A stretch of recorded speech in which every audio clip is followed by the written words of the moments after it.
नमस्कार साथियों, आप सबका पुनः स्वागत है श्रद्धा वेद पुराण में। तो आज हम लोग डिस्कस करेंगे श्रीमद् भगवद गीता अध्याय 9 श्लोक अर्थ 28।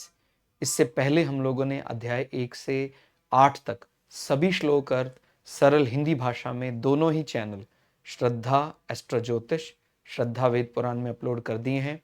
आप में से कोई भी व्यक्ति भगवद गीता को सरल हिंदी भाषा में समझना चाहता है, आप हमारे चैनल में जाएं जहां आपको 700 के 700 श्लोक अर्थ मिल जाएंगे।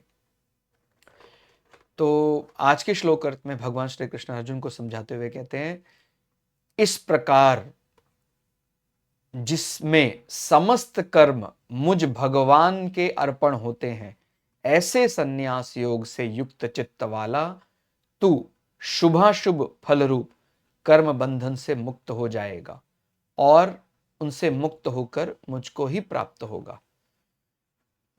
मतलब हमारे मन में कई बार ये विचार आता है कि भाई कोई पूर्व जन्म का हमारा ऐसा पाप रहा है, उसका फल हमें मिल रहा है, अभी हमने कुछ ऐसा कर दिया पाप, वो ना जाने कब मिलेगा। इस प्रकार ये चक्कर चलता ही रहेगा जन्म जन्मांतर तक। माने जो कर्म अभी किए हैं उसका फल फिर अब भोगने के लिए अगला जन्म लेना पड़ेगा यही। और पता नहीं हमने कितने और अपने पूर्व जन्म से पहले के जन्मों में कितने पुण्य और पाप कर्म किए होंगे, तो उसी प्रकार से उनका भोग भोगने के लिए हमें जीवन पर्यंत चलते रहना पड़ेगा। तो भगवान ने बड़ा स्पष्ट किया कि जब व्यक्ति पूरी तरह से सब कुछ भगवान को समर्पित कर देता है तो फिर उसमें पुराना पुण्य पुराना पाप सब कुछ समर्पित हो जाता है। लेकिन ये गारंटी और वारंटी पूरी तरह से अपने को लेनी है कि प्रभु मैंने अर्पित कर दिया है। ये किसी को दूसरे को बताने का दिखाने का विषय नहीं है। जब हम पूरी तरह परमात्मा को समर्पित कर देते हैं तो फिर वो सब कुछ ही मेरे द्वारा किया गया, कितने ही जन्मों में किया गया सारा पुण्य और सारा पाप, वो एक प्रकार से मैंने मिटा दिया।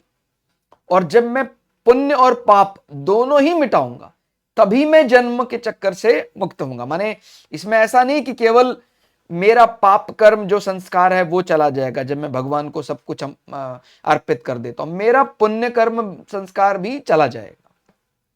पुराना कोई मैंने बहुत बड़ा पुण्य किया, उसके फलस्वरूप मुझे अभी इतने स्वर्ग वास करना था, कहता नहीं अब मुझे स्वर्ग और नरक दोनों में ही नहीं फंसना है। तो क्या कह रहे, इस प्रकार जिसमें समस्त कर्म मुझ भगवान के अर्पण होते हैं। किसमें? संन्यास योग, मतलब कर्म करना है लेकिन मन से सन्यासी हो जाना है।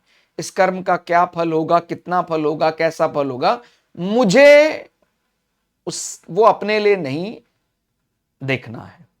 तो जब हम सेवा रूप में करने लग जाते हैं, भक्ति रूप में करने लग जाते हैं, तो वो फिर उसका अक्षय फल, और अक्षय फल के रूप में अपने को क्या मिलता है? परमात्मा, परमानंद। संन्यास योग से चित्त तू शुभाशुभ, यानी शुभ भी और अशुभ भी फल रूप कर्म बंधन से मुक्त हो जाएगा और उनसे मुक्त होकर मुझको ही प्राप्त होगा। थोड़ा सरल करके समझे, जब व्यक्ति अपने समस्त कर्म फल भगवान को समर्पित कर देता है तो उसके पूर्व जन्म के भी किए हुए सभी पुण्य और पाप पूरी तरह भगवान को अर्पित हो जाते हैं।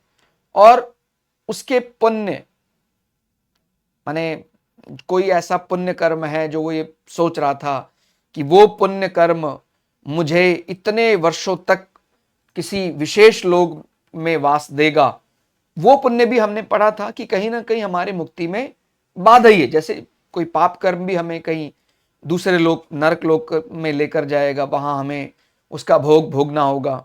तो एक प्रकार से यहाँ आप श्लोक पढ़ेंगे पुराने, तो वहां पर हमें पुण्य कर्मों का भोग भी एक प्रकार हमारे मुक्ति में बाधा ही समझकर देखा जा रहा है। क्यों? वो हमें समय ज्यादा देना पड़ रहा है, क्योंकि अंततोगत्वा वो स्वर्ग लोक में रहकर थोड़ी मुक्ति मिल रही है, वहां पर पुण्य खत्म होगा फिर से मृत्यु लोक में आना पड़ेगा। तो हम तो जन्म मरण के इस चक्रव्यूह से निकलना चाहते हैं।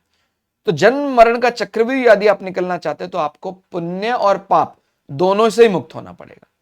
ठीक है, तो के कारण कर्म फल ही समाप्त हो जाता है जब हम भगवान को समर्पित कर देते हैं। लेकिन यहां समर्पण बहुत बड़ी चीज है। बोल देने मात्र से, एक वाक्य बोल दिया, ऐसा नहीं। मैंने बोला ना, वो पता अगर समर्पित वास्तव में ही हो गया तो फिर वो पाप और पुण्य नष्ट हो ही गया ना। कहते मैंने तो कर दिया, समर्पित बोल के कर दिया, फिर भी मेरा पाप और पुण्य नष्ट नहीं हुआ, मतलब मेरे हृदय में कहीं ना कहीं डर, संकोच है, मैंने पूरी तरह से गांठें नहीं खोली है। और जब मैंने समर्पित कर दिया, प्रभु तेरा तुझको अर्पण क्या लागे, मैं मन वचन वाणी से जो अपने द्वारा किए गए कर्म फल है वो सब तुझे समर्पित करता हूं, तो मेरे वर्तमान में किए गए इस प्रकार के प्रण से, इस प्रकार की प्रतिज्ञा से मेरे पूर्व जन्म के भी कोई पाप और पुण्य वो नष्ट हो जाते हैं और व्यक्ति निर्मल हो जाता है। ठीक है, जीव जब अपने आप को प्रभु के समर्पित कर देता है तब इसकी परमात्मा के साथ स्वतः अभिन्नता हो जाती है। वैसे तो परमात्मा का ही वो रूप माना जाता है, माने आत्मा परमात्मा का ही रूप माना जाता है, लेकिन वो अपने आप को मैं मेरेपन के कारण वो अलग मानने लग जाता है।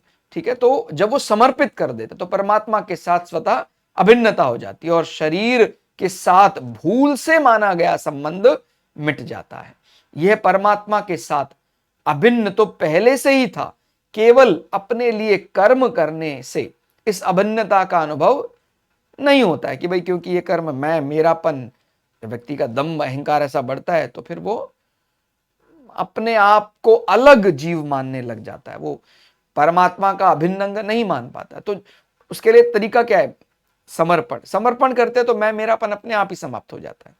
ठीक है, अपने सहित माने अपने आप को भी और अपने कर्मों को भी भगवान के अर्पण करने से उसकी अपने लिए कर्म करने की मान्यता मिट जाती है। फिर कर्म काहे को अपने लिए करना है, मैं तो भगवान को ही अर्पित हो गया, तो उसके स्वाभाविक उसको प्रेम की प्राप्ति हो जाती है।